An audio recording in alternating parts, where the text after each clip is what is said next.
Telolet memang sudah jadi budaya global. Di luar negeri, bas-bas dengan klakson unik ala Basuri ternyata juga eksis loh.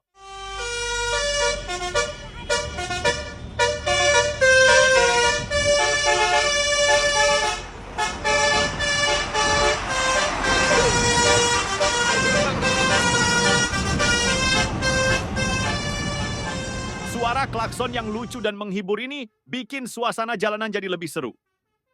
Mulai dari nada telolet yang bikin nostalgia sampai klakson khas lainnya.